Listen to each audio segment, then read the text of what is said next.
Hello everyone, this is Eva and you're with Emma Butin. Hi.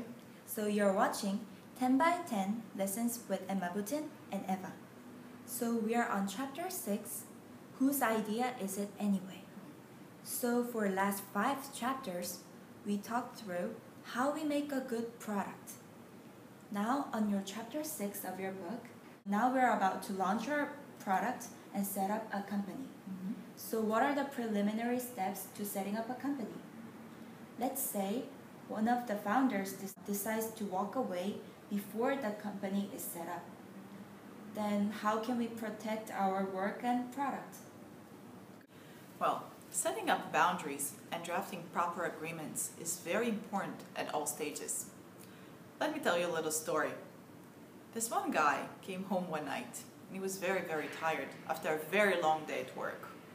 He was so thirsty that he wished that a Coca-Cola bottle would actually fly itself out of the refrigerator straight into his lap and pour it into his cup without him having to get up and actually do it.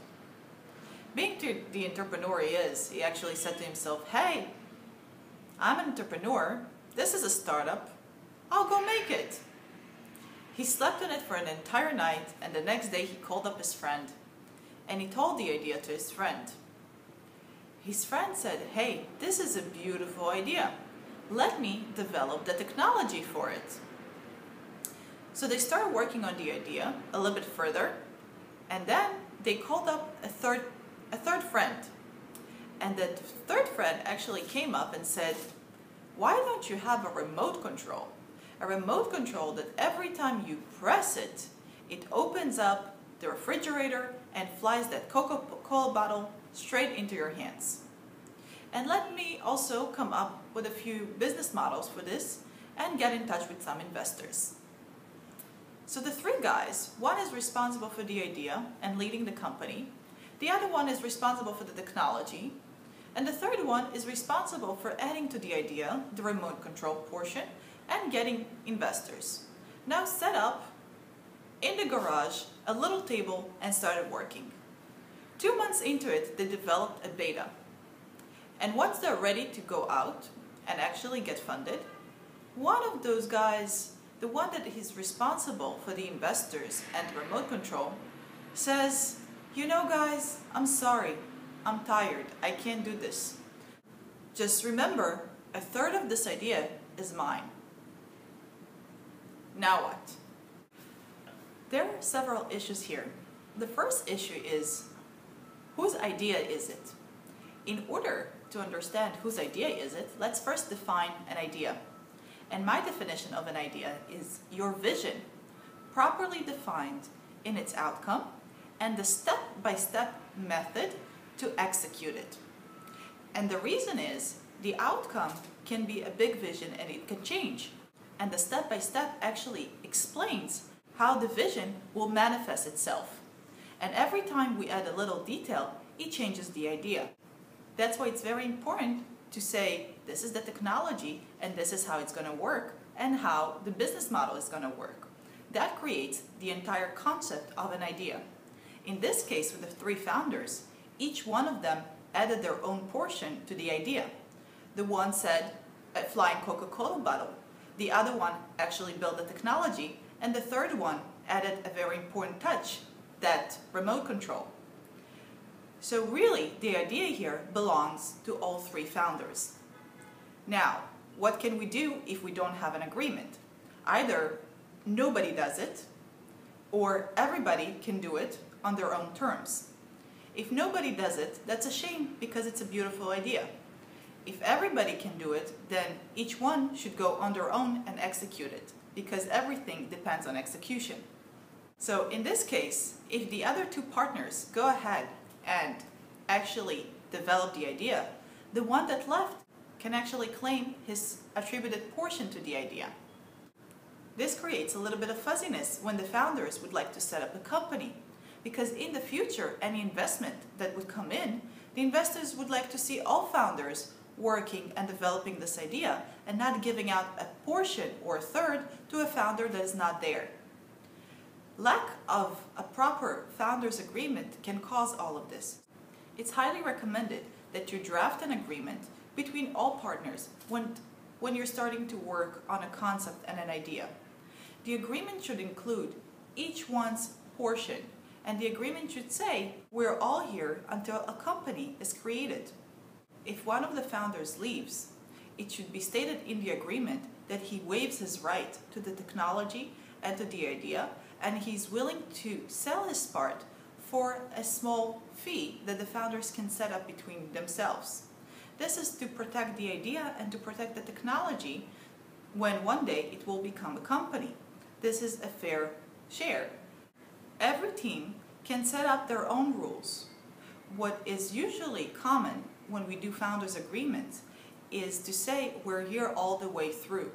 If one of us leaves before a certain time, then that founder who decided to leave should then revert back his share to the company in proportion to the time that he stayed within that company.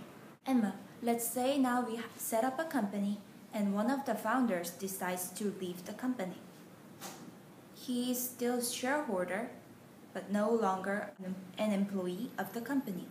So how can we protect our company? What we spoke until now was the founders agreement before setting up the company. And this is in order to protect the product, the idea, and the fundraising process that the founders will go through. When the founders actually set up the company, they now own shares of the company. And in the case that I spoke about, each one of them is going to hold a third of the shares of the company at the early stage. Now, what happens if one of the founders leaves then? The other two founders will continue working on the idea, and the third one who left now owns a third of the company and can claim ownership to the company. This is a big issue. What we do in order to solve this is a mechanism that we call reverse vesting. Reverse vesting is a mechanism where all the founders get their shares, but they promise to remain in the company for an X amount of years. Usually we do 3 years for a startup company. And that means that if one of the founders wants to leave earlier than those 3 years, let's say after 2 years, then he needs to give back the proportionate amount of shares back to the company. In this case, it would be 1/3 of his 33%. If that same founder left after 1 year, then he would give back 2/3 of his 33.33%. That would actually benefit the company and the other founders. It would create boundaries, and everybody would feel comfortable that when they are working on a product and when they have a company, they know that the work means something and they can get the relevant shares for their work. So nobody just leaves in the middle and can claim the entire ownership. So we have a question from Hyunjung Kim with our startup SUM, where they want to be online trading platform of smartphone accessories in Middle East. First, we want to work efficiently, but we are also concerned with trade barriers. In that sense, do you think it's better to have local partner or to set up a local corporation? What do you think? Ms. Kim, thank you for your question. There are pros and cons for each one of the paths that you would like to take. If you're setting up a local company, you have to consider a few things. One of them is the costs in setting up, employees that you have to employ, and obviously the tax issues.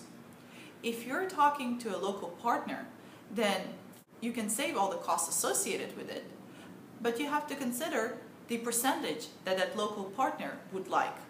And this could help you calculate what is beneficial for you at this time.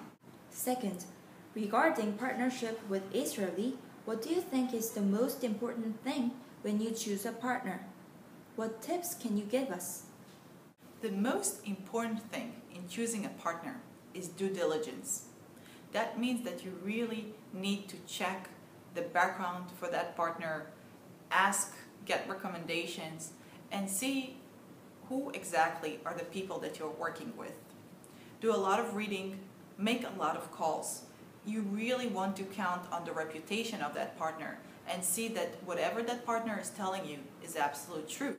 When it comes to finding an Israeli partner, of course you can start your due diligence with checking up on LinkedIn connections, but you can also just check with a few Israeli government agencies, such as the Israeli Export and International Corporation and the ITC, the Israeli Trade Commissions.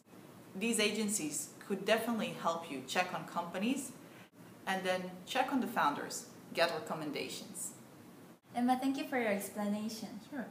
So what's the chapter 7 about? Well, chapter 7 is all about finances and structuring properly your business plan. Great. So thank you so much for watching, and you're more than welcome to post your questions down on this page, and Emma will be happy to answer them on our next chapter. Yes. So see you next week. Bye-bye.